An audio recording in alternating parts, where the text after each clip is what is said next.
It's time to preview the one and only Arsenal v Manchester City. Where do I even start, man? It's got to be done, innit? We've got to preview it.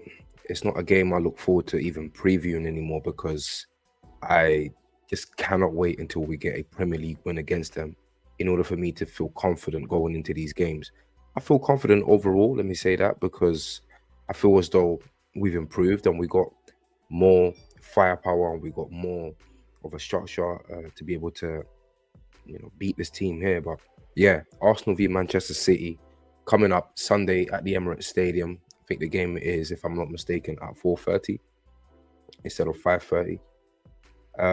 Yeah, man, it's the Pep Guardiola show, really. It's the Pep Guardiola fixture. What else can I say?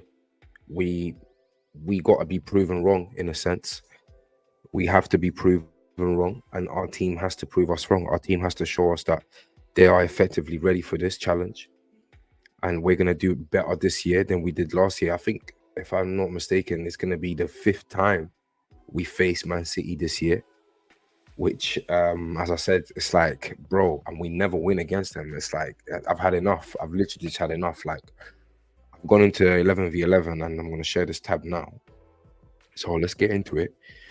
I mean, this tells you everything you really and truly need to know in terms of like what Manchester City or facing Manchester City has been like over the last however many years. You got to go back to, as you can see on the screen, you got look how many losses. Like look at all of these losses: 3-1 Premier League, all the way back to 2017 League Cup, 3-0. 3-0 Premier League, 2-0 Premier League, 3-1 Premier League, 3-0, 3-0. They always seem to beat us by 3 goals and up. We won that, obviously beat them 2020 FA Cup. That's a lonely win there. 1-0 Premier League, 4-1 League Cup, 1-0 Premier League, 5-0 Premier League, 2-1. Bro, I swear to you, like, it's a mad thing. You gotta go back to December 2015. And how many previews have I done where I've said the same thing? You gotta go back to December 2015 to see the last win in the Premier League against Man City. Like crazy, bro. Crazy stat. Insane stat. Like you got to go back to this fixture here.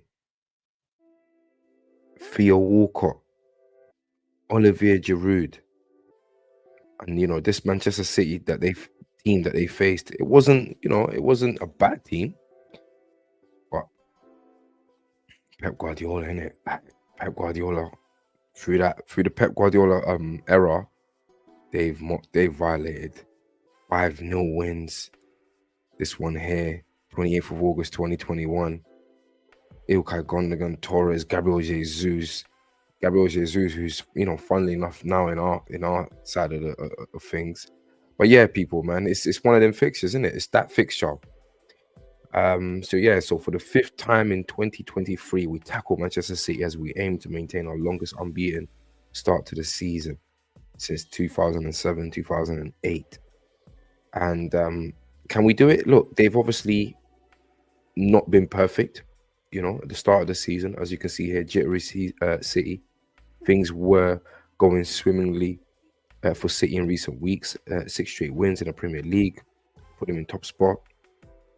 But they've obviously had to rotate here and there. Beaten 1-0 by Newcastle at St James's Park, and this win here by Wolverhampton will work wonders for the league, because it will kind of prove that a team like Wolves can beat City, and it's like, raw, okay, so a team like Arsenal should be able to beat City at some point, at least at home. A team like, I don't know, Tottenham at home should be able to have a say in terms of potentially getting a result against City, and other clubs as well. Of course, it kind of just adds that little extra level of belief that you can get at the City side. The managers obviously have spoken. The game is tomorrow. I'm recording this on Saturday. Arteta, as always, pure respect and admiration for City and everything about City and what they do and how they do it. And of course, Mikel Arteta. So he said, I think we I've had the best atmosphere in the Emirates. If we can create, then it's going to be very helpful, especially against a team like City. We have moments where we've managed the game and exceptionally well. Against PSV was a really good example, and certain parts against Spurs, but that's down to us. We aren't looking back at previous games against City because there were different players participating in those games. But we know one thing's for sure: we're going to have to be our best.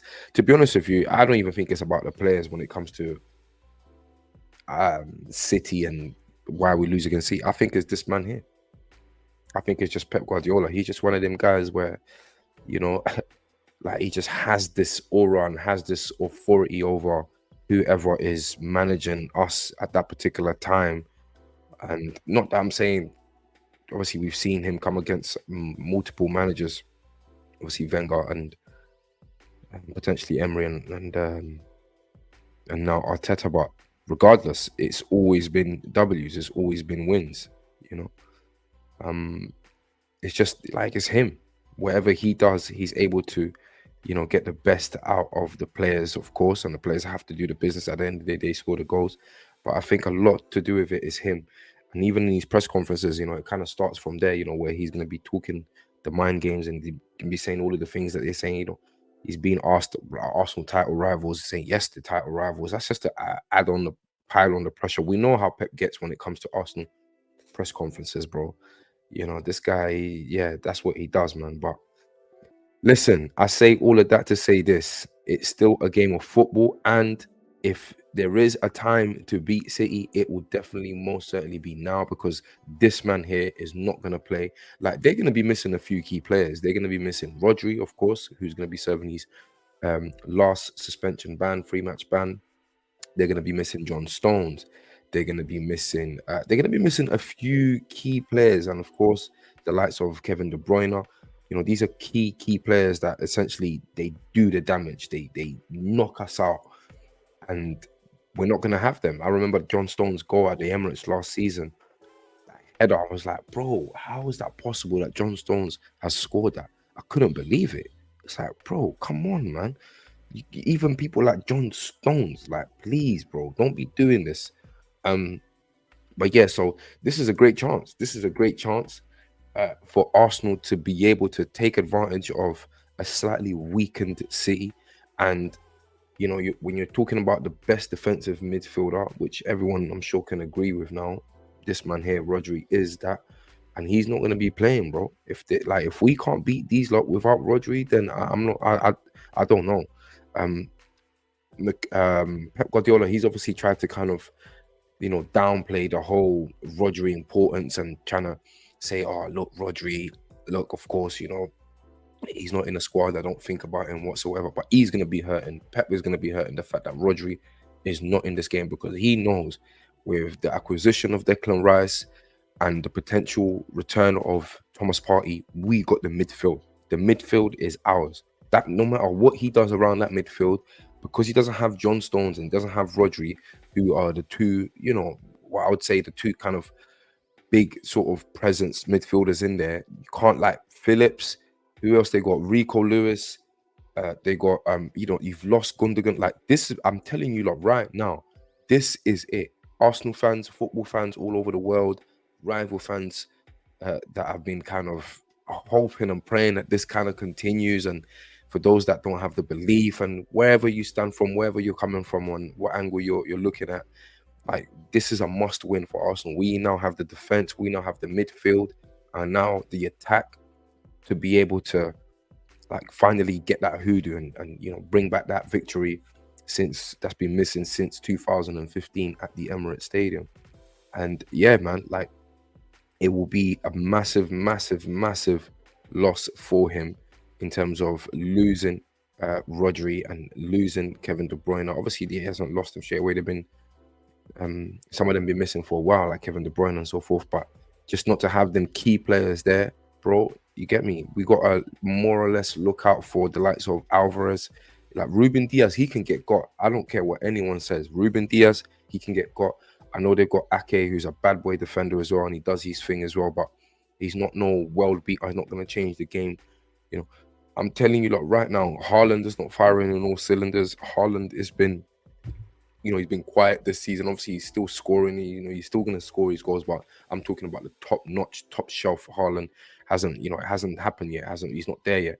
So yeah, man, we just got to make it happen. And to be honest, and to be fair, we're going into this game in terms of obviously our news now with the very sort of positive news that this young man here, Bukayo Saka, is potentially going to be featuring. Listen, I don't know how he does it. I'll be real. Bukayo Saka looks like he was nailed on to be injured for at least 2 weeks, minor hamstring or and the powers of recovery that this man has is unbelievable, like just unbelievable. Arsenal boss Mikel Arteta uh, says Bukayo Saka could be in contention to face Premier League champions Manchester City. He's in contention. We'll see how he progresses from here to Sunday. Arteta said, obviously, he had to leave the pitch and so forth and so forth. But just the fact that he's saying he's in contention, it's like, raw. How? Taking knocks here, there, and everywhere, and just being, played. Listen, and I said it in my reaction video to the Lons defeat. I wanted him. I said a lot of people, online were saying he should have been rested and so forth. Nah, not for me, bro. Not for me. Bukayo Saka, for me, he starts because he's that important. And yes, okay, he got injured, but look, it looks like he's in contention. So may the contention make itself a reality. And if he's in, if Mikel is saying things like he's in contention, that means you don't know Mikel's gonna play him.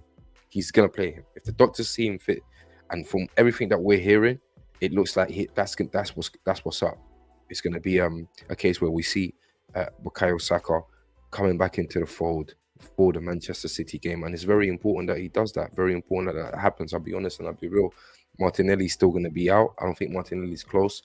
So the fact that we're getting Bukayo Saka past fit or past fit enough to play in this game should be it should be a key moment. It should be a key thing that will happen, because we saw when he's not playing, like we lose pace, we lose, especially without Martinelli, we lose a lot. So we need to make sure that we have Bukayo Saka starting if he's to an extent and somehow able to be fit, to be past fit to play that game. In terms of the lineup, I'm gonna be honest and I'm gonna be real. It kind of picks itself in terms of our strongest lineup. Please, Mikel, there is no way. There is no way in hell you are going to have Thomas Partey past fit and you're not going to play him alongside Declan Rice. Like, it's just, I don't want to see any other alternative, because you know that any other alternative will lose the midfield. So please, please, please, please, please, let's have David Ryan go. Let's have a back four of Ben White, everyone playing in their positions, please.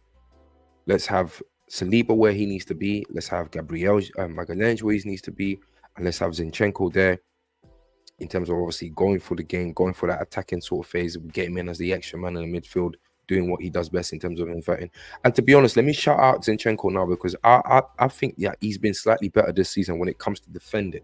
When it comes to defending, he's still, in terms of, he's still getting caught out of his position at times, and that's how we conceded the second goal against Lons. But in terms of defending, one-on-one defending, he has been slightly better, Zinchenko. If you guys check the last few games played, he has been better. So big him up for that. Zinchenko goes in and starts this game, and he does need to play better against City. I will admit that as well. The last season, the fixtures, the Premier League fixtures where he played against City, like I felt he had poor games. It's like, this is my old club and it's a bit too big for me. I can't, like, mentally, you're gonna have to do much better this year, Zinchenko. In the midfield, yeah, Declan Rice, Thomas Partey sitting in that six. Thomas sitting in that six. Declan Rice takes the 8th position, and of course, the captain Martin Odegaard takes the advanced position in midfield, and in a front three of absolutely no other than Gabriel Jesus up front.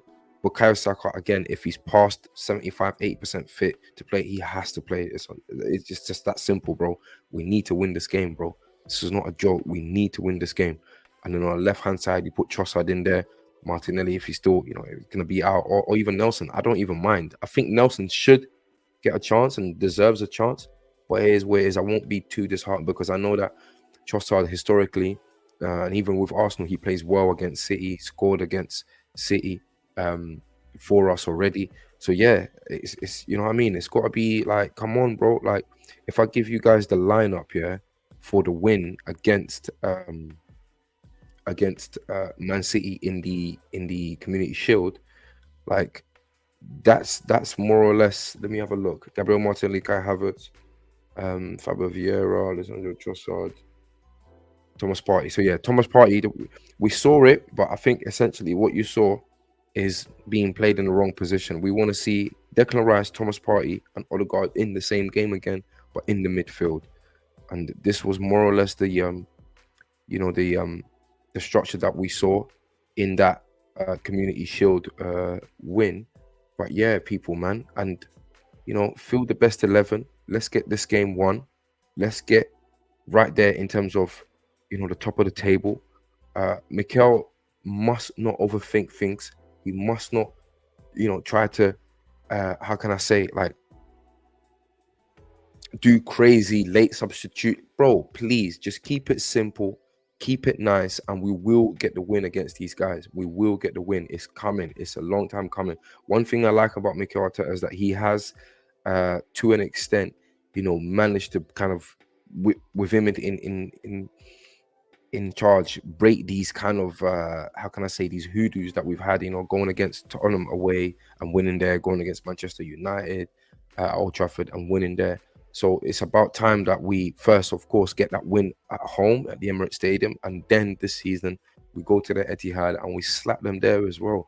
Like, I'm not even joking, bro. It is what it is. Sitting third in the table, 17 points. This will take us to 89, 20 points. So you're looking at 2 points above Manchester City if we get the W.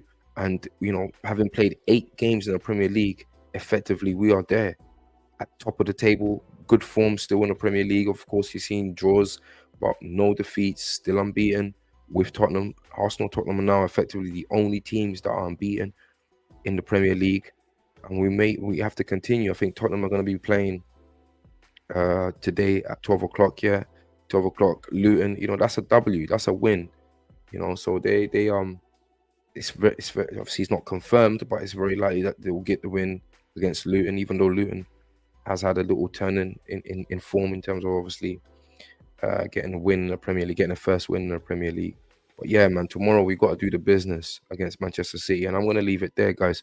Please drop a like on the video, subscribe to the channel. Let me know in the comments your thoughts. Let me know if you guys agree with me in terms of the points I made there. Let me know anything that I missed out, you guys want to add on there. Let me know, and yeah, I'll see you guys for the post-match review. I'll see you soon. Peace.